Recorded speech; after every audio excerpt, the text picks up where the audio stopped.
तुम्हें मैंने ये कहा था भाई, कल घर से पढ़ के आना थोड़ा। तो तुम लोगों ने घर पे कुछ देखा? नहीं देखा? देखा सब। ये बता दो, देखा था। मतलब लीनियर काइनेमेटिक्स को तुम सर्कुलर मोशन से रिलेट कर पाए कि नहीं? हाँ सो। मतलब यस बिल्कुल सिमिलर है, कोई चेंज नहीं है दोनों में। समझ गए ना? Yes sir. देखो अब हम क्या करते हैं, थोड़ा कि रिलेशन इस्टेब्लिश करने की कोशिश करते हैं जरा, रोटेशनल और ट्रांसलेशनल वेरिएबल। जरा ध्यान से।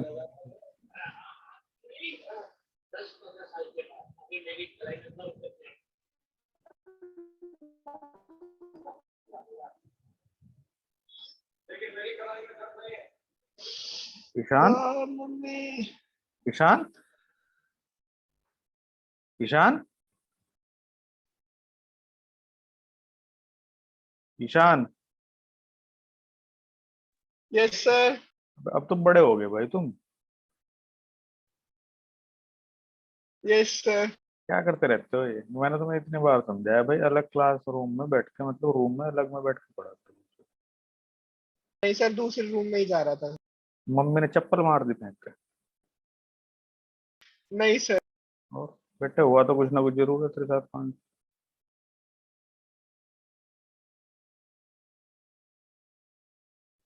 सर वो मैंने पानी गिरा दिया। देखो जरा ध्यान से सुनो पहले। अगर कोई ऑब्जेक्ट इस तरफ डिस्प्लेसमेंट शो कर रही है, तो हम उसकी वेलोसिटी भी इस तरफ ही मार्क करते हैं। एग्री हो ना इस बात से? क्योंकि displacement covered per unit time velocity होती है। तो डिस्प्लेसमेंट वेक्टर है तो वेलोसिटी भी वेक्टर है। वेलोसिटी किस तरफ डायरेक्टेड होगी? जिस तरफ डिस्प्लेसमेंट डायरेक्टेड होगी। एग्री हो ना इस बात से? हाँ यस सो। सर। अब तुम यहाँ पे ये देखो कि जब कोई बॉडी सर्कुलर मोशन में रोटेट करेगी, तो ध्यान से देखना जरा। जब ये बॉडी है यहाँ से यहाँ पहुंचेगी, फिर यहाँ पहुंचेगी, फिर यहाँ पहुंचेगी। तो तुम ये देखो कि जब वो यहाँ से यहाँ पहुंच रही है, इस जगह से इस जगह पहुंच रही है, जब वो, मतलब ए से बी तक, तो डिस्प्लेसमेंट तो ये होगा। बोलो। Yes so. और डिस्टेंस ये होगी। होगी सो। अगर एक बॉडी इस पॉइंट ए से और यहाँ तक पहुंच रही है, तो डिस्प्लेसमेंट तो ये ब्लू लाइन है। और हाँ डिस्टेंस सो। है, और डिस्टेंस ये है। आर के। तो अगर एक पार्टिकल यहाँ से यहाँ पहुंच रहा है, तो उसकी वेलोसिटी की डायरेक्शन हम ये मार्क करेंगे, ठीक है सो। क्योंकि डिस्प्लेसमेंट ये है। समझ गए ना? समझ गए सो। हाँ अब तुम ये देखो कि अब यहाँ पे क्या होगा कि भाई, अगर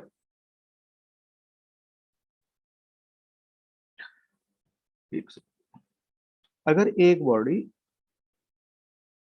इस इंटरवल को कवर करती है, जो मैंने स्मॉल इंटरवल यहाँ पे मार्क किया है, बहुत ध्यान से देखना है। Yes so.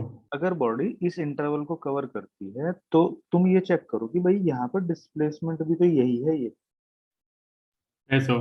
और डिस्टेंस भी यही है। Yes sir. तो स्मॉलर आर्क के लिए, मतलब अगर डिस्टेंस कवरिंग छोटी है, तो डिस्प्लेसमेंट और डिस्टेंस एक ही है। तो हम डिस्टेंस और डिस्प्लेसमेंट को एक ही डायरेक्शन में मार्क कर सकते हैं। वो डायरेक्शन ये होगी, टेंजेंट टू द सर्कल। ये बोलो, ये बात समझ में आएगी?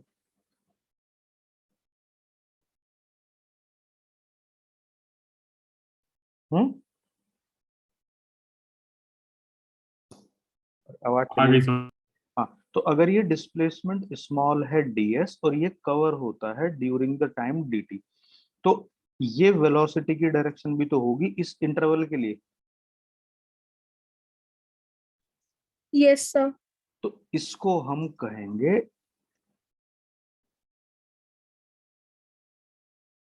टेंजेंशियल वेलोसिटी, जो कि इंस्टेंटेनियस वेलोसिटी भी कहलाएगी। पर अगर हम यहां से और यहां तक के लिए एवरेज वेलोसिटी की बात करें, तब वो इस तरफ डायरेक्टेड होगी, क्योंकि डिस्प्लेसमेंट तब ये होगा।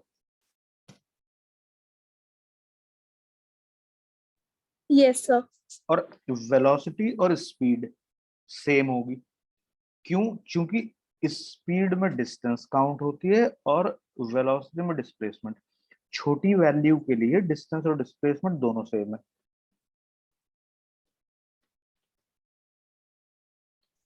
हाँ सर। तो बेसिकली जो टेंजेंशियल वेलोसिटी है उसको हम टेंजेंशियल स्पीड भी मतलब कह सकते हैं, और वो रिलेटेड है डिस्टेंस कवर्ड से। अब जब कोई बॉडी ऐसे रोटेट होएगी इस पर, तो तुम देखना कि वो छोटा सा एंगल भी तो कवर करेगी ऐसे।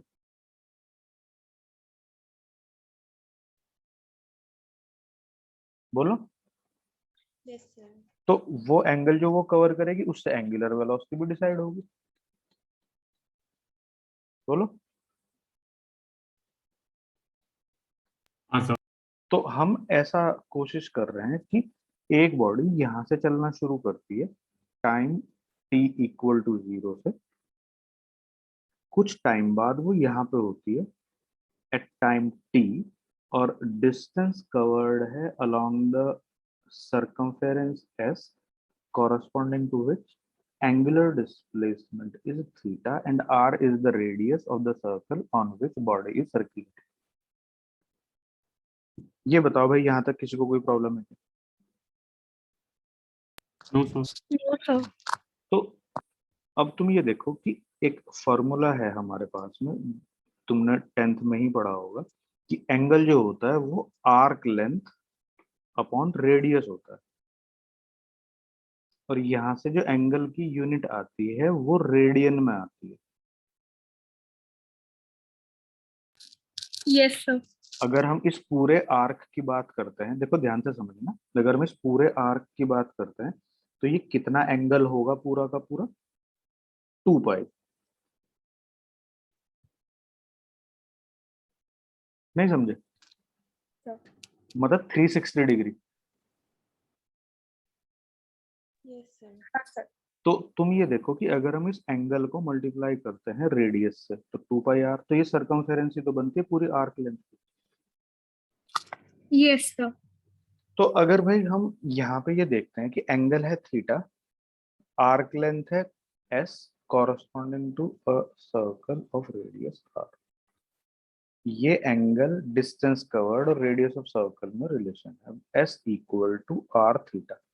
अब तुम इस इक्वेशन को जरा फोकस करो ठीक से, और ये देखो कि जब ये बॉडी जो सर्कुलेट हो रही है सर्कल पे, जब ये जैसे जैसे आगे चलेगी, क्या ऐसी चीजें हैं जो चेंज होएगी और क्या ऐसी चीजें हैं जो कांस्टेंट रहने वाली है? बोलो। सर रेडियस कांस्टेंट रहेगा हाँ, और एंगल भी थीटा। बदलेगा, थीटा और एस बदलेगा।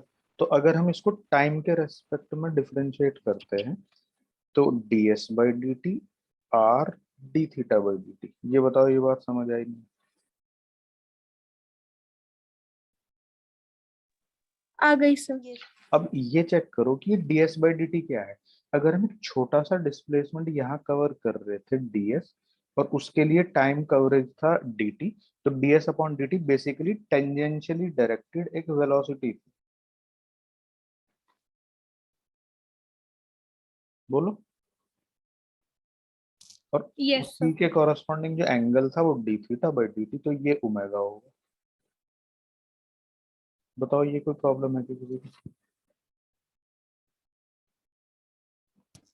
No sir. तो अगर एक पार्टिकल किसी भी सर्कल पर 2 मीटर पर सेकंड की वेलोसिटी से चल रहा हो, तो एक तो ये बात ध्यान रखेंगे सब लोग कि इस वेलोसिटी को सर्कल के लिए हम लोग हमेशा ही डायरेक्टेड दिखाएंगे, सर्कल के लिए टेंजेंशियल, अगर वो एंटी क्लॉकवाइज चल रहा है। और अगर क्लॉकवाइज चल रहा है तो ये उल्टी डायरेक्शन में हो जाएगा। समझ पा रहे हो भाई? नहीं?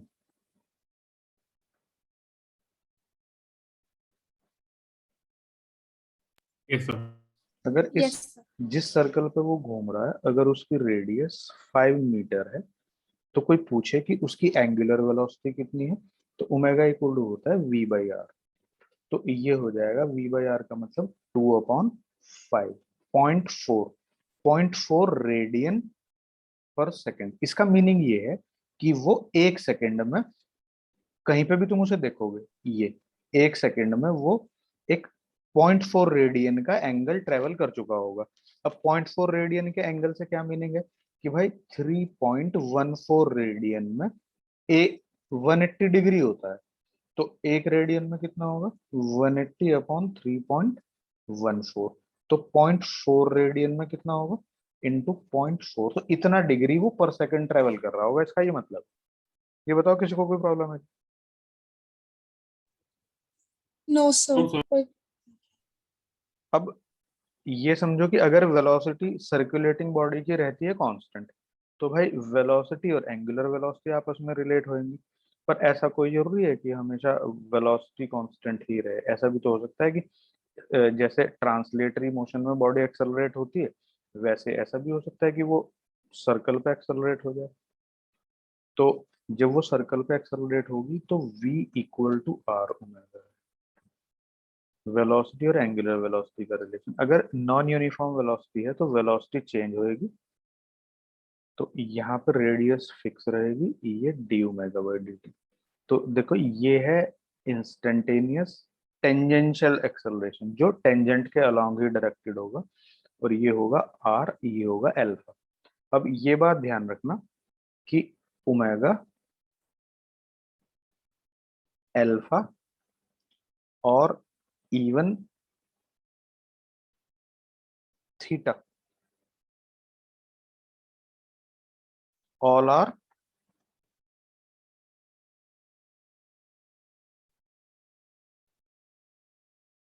Axial vectors.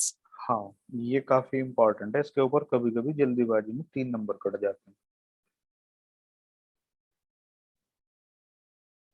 अब ये बात तुम देखना, जब तुम्हें असाइनमेंट वगैरह भी मिलेंगे, या जब तुम टेस्ट वेस्ट सीरीज तुमने कोई ज्वाइन कर रखी हो, या जब तुम टेस्ट दोगे पुराने नीट का या जेईई का पेपर, देखना तुम्हें खुद ही पता चल जाएगा ये लोग कितना कंफ्यूज करते हैं इस एंगुलर वेलोसिटी वेक्टर को लेकर। अब ये समझो कि एक पार्टिकल 2 मीटर पर सेकंड से इस तरफ ट्रेवल कर रहा है, तो कोई तुम्हारे से पूछे find out direction of angular velocity, बोलो किस तरफ होगी?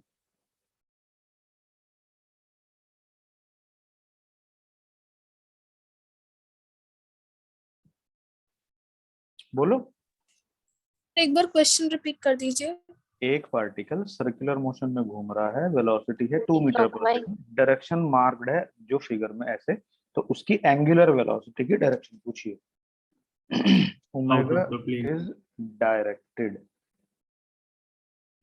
इन विच डायरेक्शन, बोलो किस तरफ डायरेक्टेड है?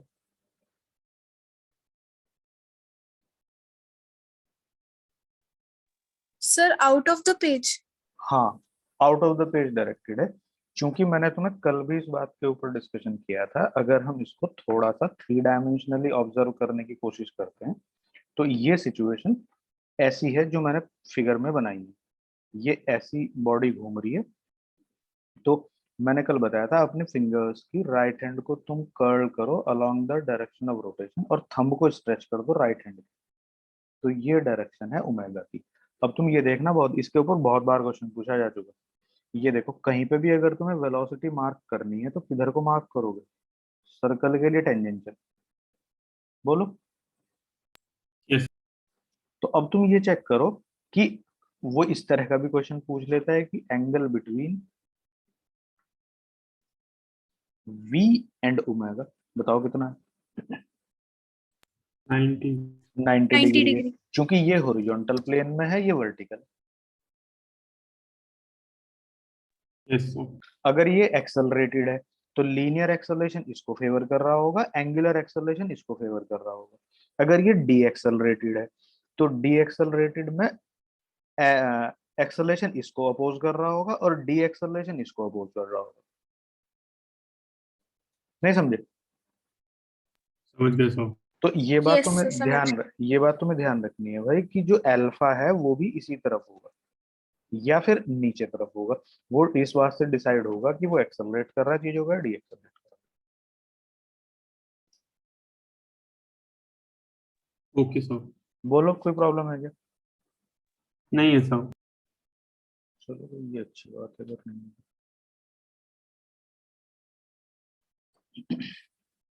मतलब ये छोटी छोटी चीजें हैं जो तुम्हें आसानी से समझ आ जाती हैं अगर टाइमली चीजें हो जाएं। पर इन्हीं के ऊपर बच्चे मैंने देखा है कि एग्जाम में अपने मार्क्स को डिडक्ट करा के आते हैं और उनको ऐसा लगता है कि उन्होंने सही पेपर दिया Yes, sir. और फिर कहते हैं कि पता नहीं क्यों नहीं हुआ। मतलब बहुत छोटी छोटी चीजें हैं जिनके ऊपर मतलब कंफ्यूजन रहते रहता है।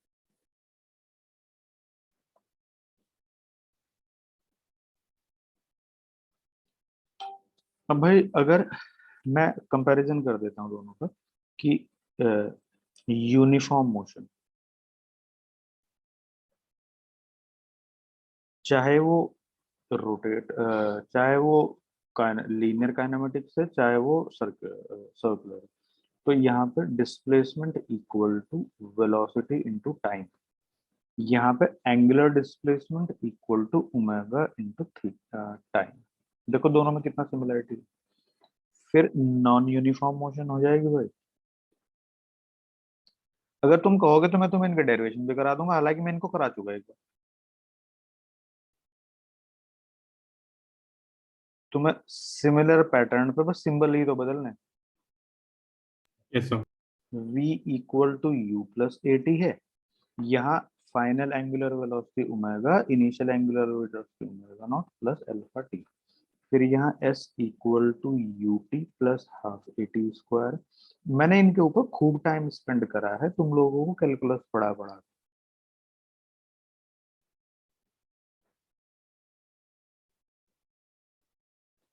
अगर तुम फिर भी इसमें प्रॉब्लम फेस कर रहे हो तो फिर तुम्हें रिपीटेडली घर जाकर रिवाइज करना चाहिए। यही है ना, गलती लिख दिया भाई। V square equal to U square plus two S और यहाँ omega square equal to omega naught square plus two alpha theta. जहां जहां एंगुलर डिस्प्लेसमेंट है उसकी जगह लीनियर डिस्प्लेसमेंट रिप्लेस्ड है। जहां जहां ट्रांसलेशनल एक्सेलरेशन है उसकी जगह एंगुलर एक्सेलरेशन। जहां जहां ट्रांसलेशनल वेलोसिटी है वहां एंगुलर वेलोसिटी। जहां लीनियर डिस्प्लेसमेंट है वहां एंगुलर डिस्प्लेसमेंट। एक था लास्ट एक सेकंड टीएथ सेकंड का डिस्प्लेसमेंट, वो होता है यू प्लस हाफ ए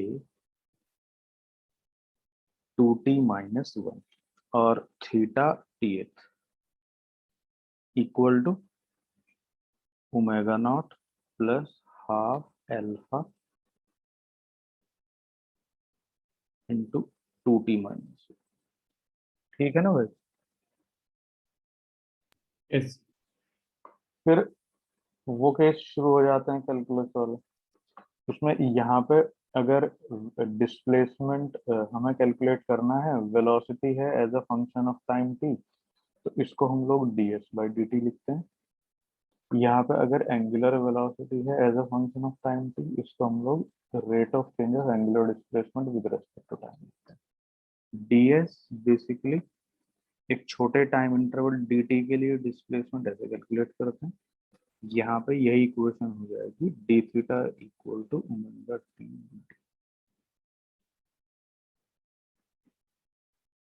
फिर दूसरा, अगर acceleration as a function of time है तो इसको हम लोग dv by D T rate of change of velocity लिखते हैं।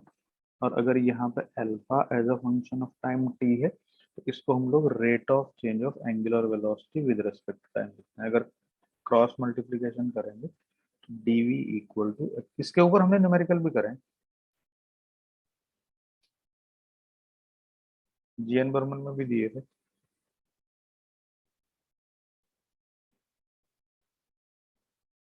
ये हो गया ना भाई।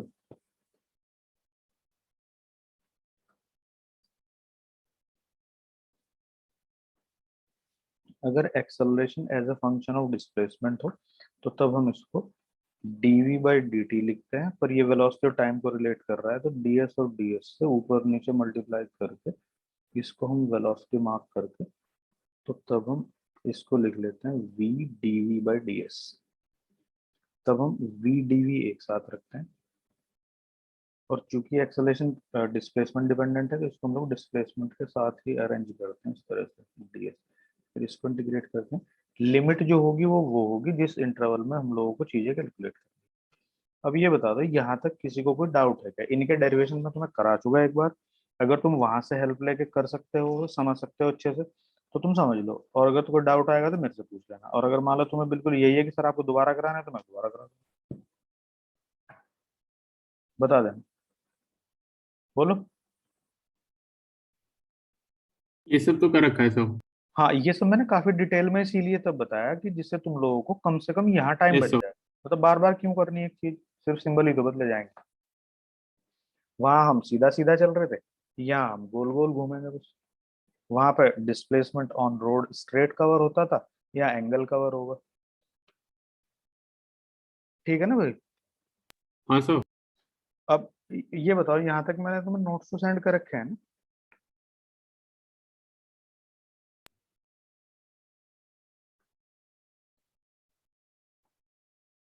अब ये जो टॉपिक है, ये अपने आप में काफी इंपॉर्टेंट टॉपिक है। ये ऐसा टॉपिक है जो स्कूल में जितने टीचर्स पढ़ाते हैं उनमें से 90% तो इसको गलत ही प्रेडिक्ट करते हैं, पढ़ाते हुए गलत ही। तो थोड़ा सा सोच समझ के पढ़ लेना इसे अच्छे से, इसमें चूंकि काफी कंफ्यूजन जनरेट हो सकता है। समझ गए? ठीक है सर। और घर इसके से नोट्स नहीं है हमारे पास मैं लेकिन अभी। सेंड कर दूंगा भाई। रेफरेंस फ्रेम का यहाँ पे काफी यूज होने वाला है, तो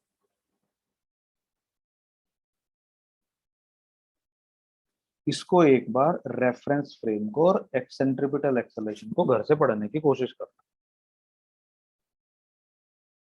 ठीक है सर। ठीक, क्योंकि ये काफी इंपॉर्टेंट डिस्कशन है। इस चैप्टर का पूरा जो डॉक्यूमेंटेशन है वो इसी के ऊपर बेस्ड है। ये एक ही चीज है जो आगे का पूरा चैप्टर कवर करे। ठीक है? Yes sir. कौन से पेज तक तुम्हारे पास नोट्स है? 6 नंबर तक? 5 नंबर तक। ठीक है, पहला पेज 2 है, फिर 5 तक है। मैं सेंड कर देता हूँ भाई। ठीक है, ओके सर। चलो भाई, कल मिलेंगे।